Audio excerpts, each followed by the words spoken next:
kids can lose up to 30% of what they learned during the school year over the summer. But it does not have to be this way, even for neurodivergent learners. Raising neurodivergent kids is messy, beautiful, and a lot. I'm Mary Ellen Yates, and this is Growing Together, Neurodiversity at Home. Let's figure it out together. So let's get started. What is summer regression? So it mostly affects reading and math because those are skills that need to be built on throughout the kids' academic years.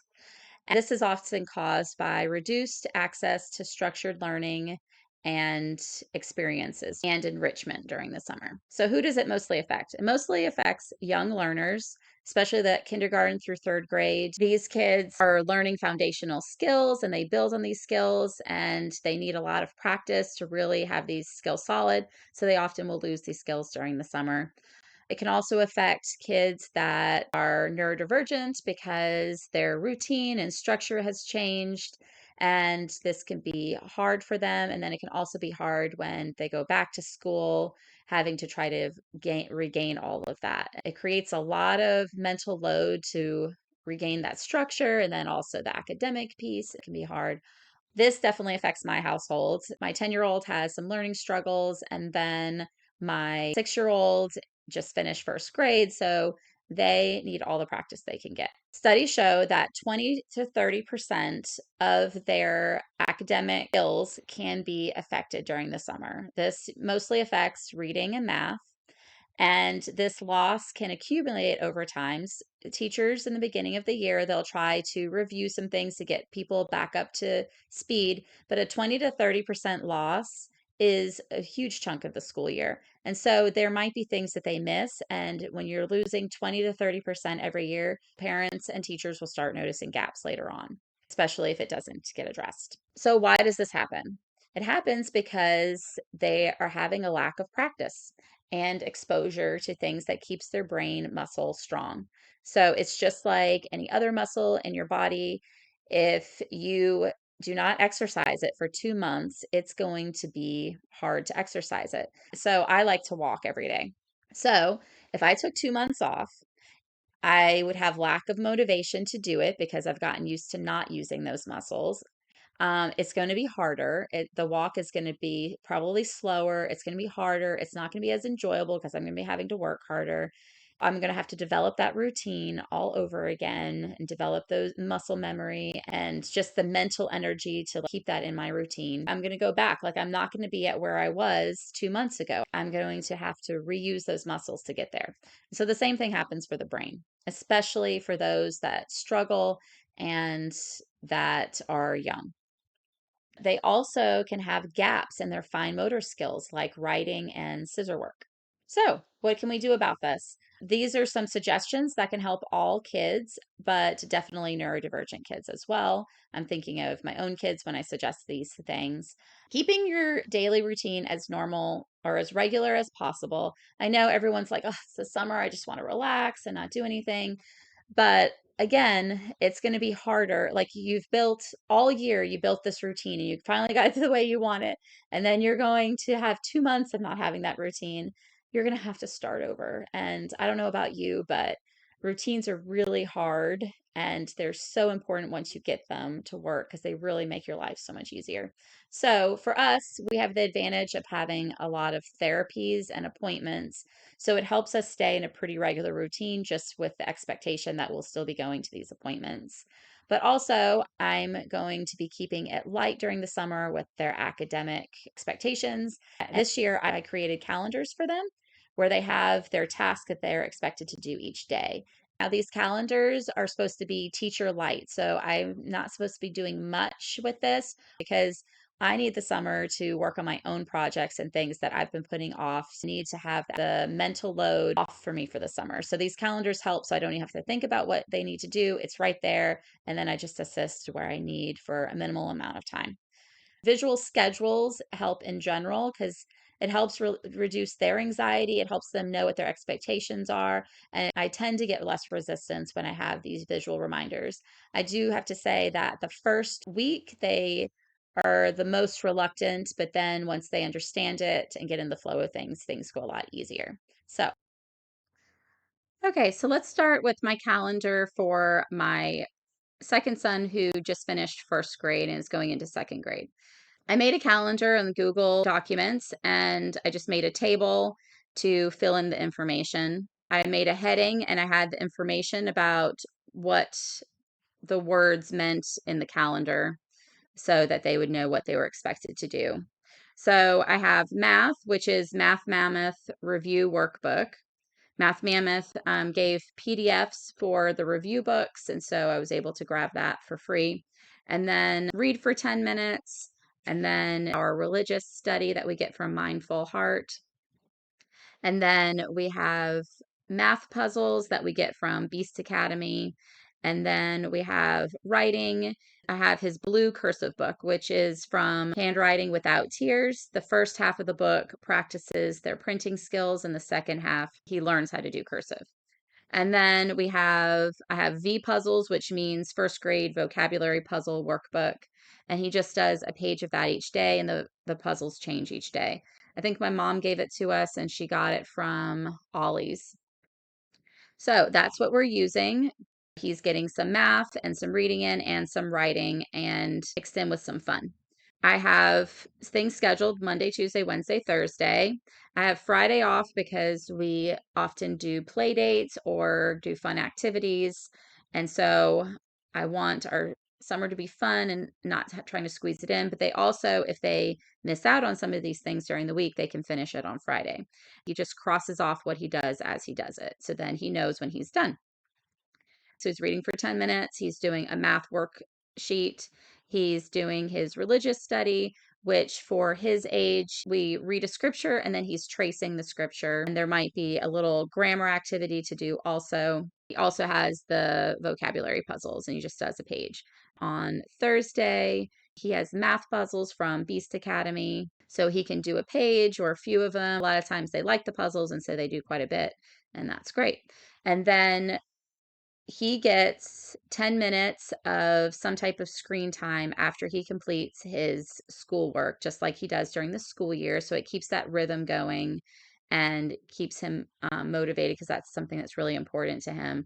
A lot of times after school, especially right now, he likes to watch a drawing video that's on YouTube, like Artland or Art Hub, and he learns how to draw something, which is also another skill, and it's great for the summer. I kept the assignments the same for each day of the week. It's just the days of a week that change, but it's the same on each day of the week. Then this is our calendar for my fifth grader. He has learning struggles. So right now we're practicing his multiplication tables and he needs more practice with that to get more fluent. So what we're using for math for the summer is Sticky Facts Multiplication by Kate Snow. She has a series for addition, subtraction, multiplication, or division.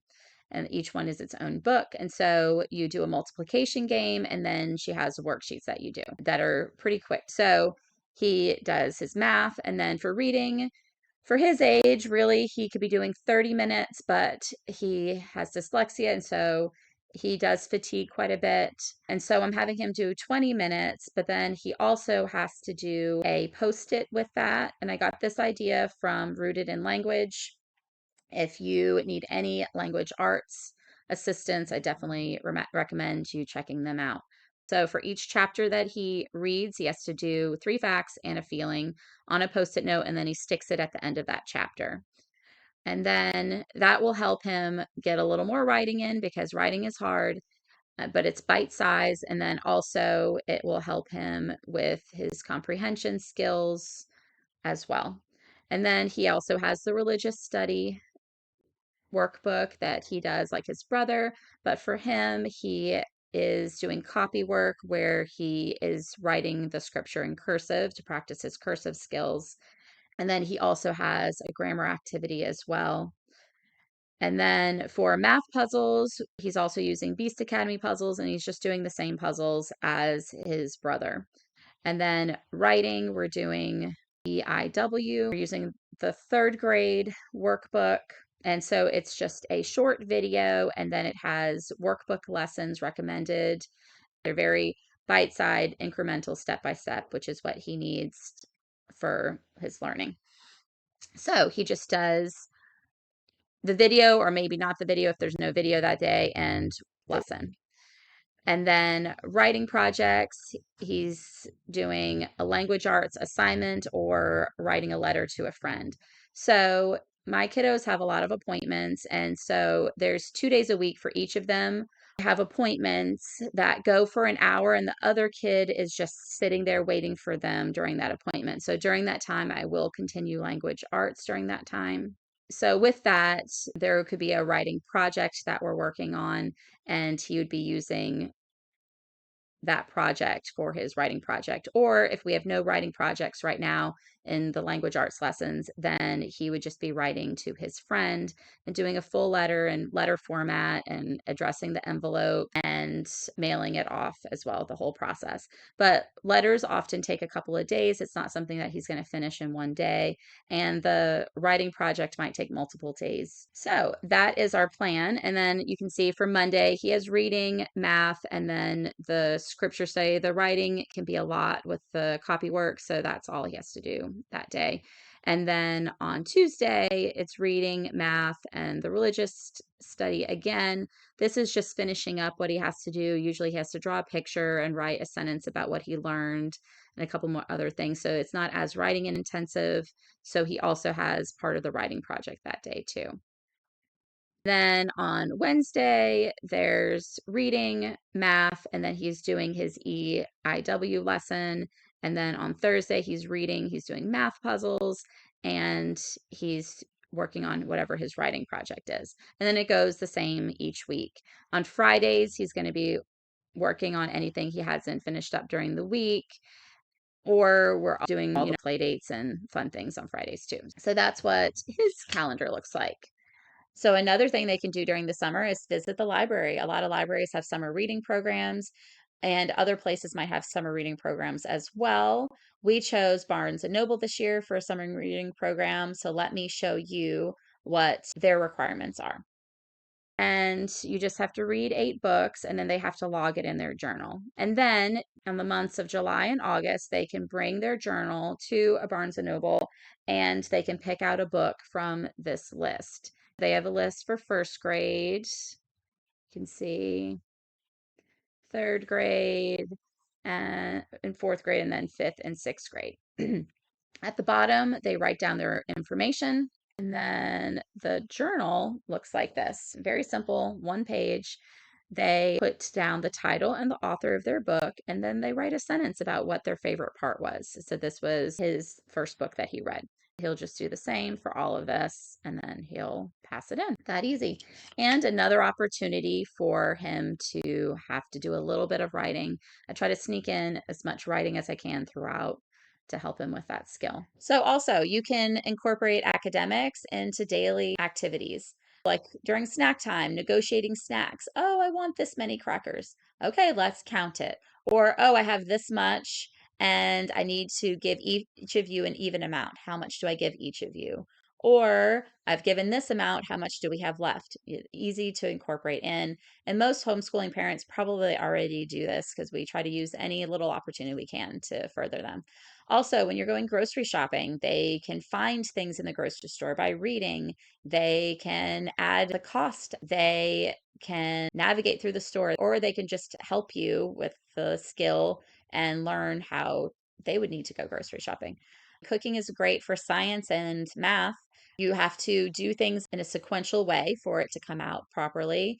You often need measuring implements so they can learn how to measure. They can learn a little bit about what fractions mean while they're cooking, learn about hot and cold and how to stir and how to mix things and what different items do to other items. And so there's a lot that they can learn from helping you cook. Also, it helps with their self-esteem and ability to do life skills. Often in the car, we listen to audiobooks as well. We'll sometimes play games like rhyming games or alphabet games to stimulate their minds. So there's a lot of opportunities to do that even when you're just doing your normal stuff. Another thing is to encourage movement. Like we need to exercise our brain, they need to exercise their body. My kids are so much better behaved and so much more relaxed when they're outside. So I try to get them things for birthdays and Christmas and stuff that they can use outside. So some of those things are bikes, scooters, rollerblades, skateboards, backyard toys. They have a trampoline out there, water guns, games that require water, sand play. All of those things help them stay outside. You can also go for a nature hike and collect items and then come back and they can do nature journaling. That's a great way to incorporate nature and also some writing and some drawing skills. And we use watercolor paints, so then that's art. Also, swim lessons, going to the pool, going to pool parties, things like that. Another thing you can do over the summer is play games. In Georgia, sometimes the weather isn't the best, so indoor activities are great. Some games that I like are card games and board games. With card games like Uno and Skippo, they're learning about numbers, color, directions, sequential order of numbers. They have to learn how to hold cards in their hand. They have to learn how to deal and pick up one card from the deck at a time. These are all hard skills, and having that practice can be very helpful for them. Board games like Monopoly are great too. They're counting money, they're learning about buying houses and mortgages and all that jazz. Now, this is a long game and you might need the whole day to do it, but if you like it, then that's another one that's great for kids. Now, I do not like Monopoly. I find it very tedious. So I usually try to convince my husband to play it with them. So if you're like me, try to find someone else that likes Monopoly. Then with these games, they're learning their math skills. They're having to read the cards, and so they're practicing those other academic skills as well. Also, things like Battleship and Connect Four, they're learning strategy. For Guess Who, they're learning to pay attention to details and how to categorize. So this is good for my almost 4 year old. And then also for my 6 year old, he often doesn't pay attention to details unless it's something that he's hyper focused in, and then he will. But this is a great skill for him to pay attention to things that maybe aren't as interesting and to problem solve. Also, just good old Twister is a great game. It helps them with their right and their left. And my oldest really doesn't like it because that's a struggle for him, but it's also a good one to get them moving. So, those are some ideas for games to play. Also, you can teach your kids a new life skill or a new chore to do at home. Sometimes during the school year, we're so busy, it's hard for us to find the time that they need to learn that new skill. But during the summer, you might have a little more time, and it's a great opportunity for them to learn and then to also increase their self esteem with it, knowing how they can help and also knowing that they can do some things that are kind of hard. Next is going places. I'm going to give this big list. I'm already giving you permission to not to do all the things. I know when I see a list, I try to do all the things, but it is okay to take a break and to not do some of the things. But I'm just giving suggestions because when you go places and your kids have enriching experiences, it builds on their knowledge, it builds on their neural connections to different things, it helps them relate to other objects, and it also helps build their vocabulary when they can make these connections with the real world. So it is great to go places. That is going to be easier or harder for different families depending on what their needs are for their child. So to keep that in mind. My family does like to go and get out and do things. With that said, let me list some of the things that we're hoping to do this summer. Aquarium. My parents gave us season passes this year, so we're trying to go at least a few times. It is a couple of hours away for us, so it is a day trip, but my kids love aquarium and one of them really loves sharks and things like that. So it's something that we really enjoy. So we're hoping to do that. We're also going to go to SeaWorld. My husband is a veteran, and in May they give a discount. They give up to four free tickets for families to go during like a certain time period. So we're taking advantage of that opportunity as well. Because when you have a family of six and one income, you have to be creative with how you get to go do things. Another thing is going for walks. You can go for nature walks, you can go for bike rides, scootering. Our neighborhood has a lot of paths to go on, so that's something we try to take advantage of often, and it's free. Um, Play dates. We invite people over to our house and we go to other people's house. It's a great opportunity for our kids to work on their social skills. And it's a great way for me to get out of the house. And usually I have someone to talk to, some adult. And so that's kind of nice to be able to have that for myself as well. Other things, crystal mining. We went during spring break and we had a lot of fun, and we might try to go again. Going fishing. One of my sons is really interested in snakes. And so we're going to a farm that's about 45 minutes away, and they have an activity for kids and that talks about snakes. One of my sons is doing a day camp for the week at a local Baptist church. He's having a blast there. He's getting to meet people, he's learning new things. It's been really fun for him. Family visiting. Right now, I have my parents visiting. That gives the kids new opportunities to build bonds and relationships, but also them doing different things. Neighbors playing at our house. We have neighbor kids that play often at our house, or my oldest will go over to their house. Also, one of my friends makes a calendar during the summer where she puts all free items or family fun items or things to do during the summer. And so I've taken a look at that calendar, and some of the things we might try to do is going to the art museum. They have a kid day once a month that is for a reduced price and is geared towards children. And then also music in the park in the evening. During the summer is 4th of July, so there's usually some firework display at some point. If you have kids that don't tolerate that, headphones work really well for one of my kiddos. So I'm giving a lot of suggestions. Again, take what you want, leave the rest behind. I give you permission. That's all I have for you for today. So, what are you planning on doing this summer? Do you already have a plan for how you're going to beat summer regression? Or what fun activities do you have planned for the summer? I can't wait to read all about them. And please remember to like and subscribe below if you haven't done already. And thanks for watching. Talk to you later. Bye.